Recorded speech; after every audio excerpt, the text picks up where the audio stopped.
Did you hear about the recent G20 summit where Drupadi Murmu was referred to as the president of Bharat instead of the president of India? What's behind this change? Well, there was a bit of a stir at the G20 summit this week. In the dinner invitations, Drupadi Murmu, our esteemed president, was addressed as the president of Bharat. It may seem like a small change, but it sparked a vibrant debate.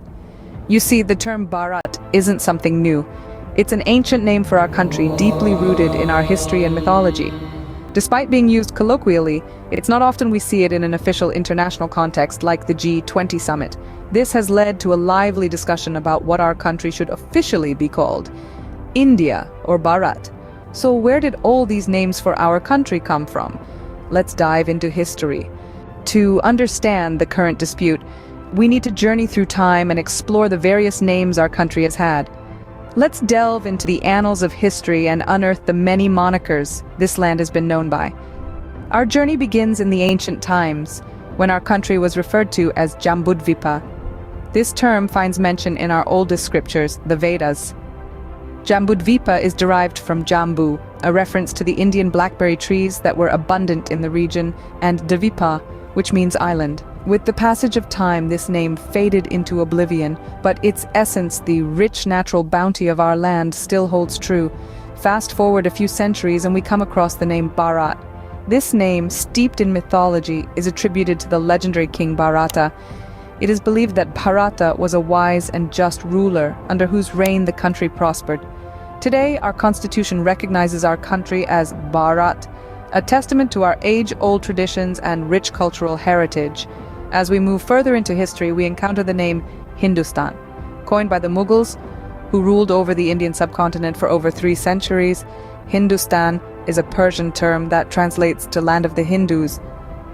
This name, much like the Mughal rule, left a lasting impact on our country, shaping its culture, architecture, and cuisine. Finally, we arrive at the name we all know and use today, India. A term of Greek origin, India was popularized by the British during their colonial rule. The name India is derived from the river Indus, which was the home of the Indus Valley Civilization, one of the world's oldest urban civilizations. From Jambudvipa to India, our country's name has evolved over centuries.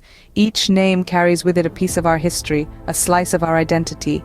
But the question remains, should India continue to be the official name, or should we delve deeper into our roots and embrace Bharat? Having journeyed through history, we come back to the present. Should the country be officially named India or Bharat? Let's delve into this.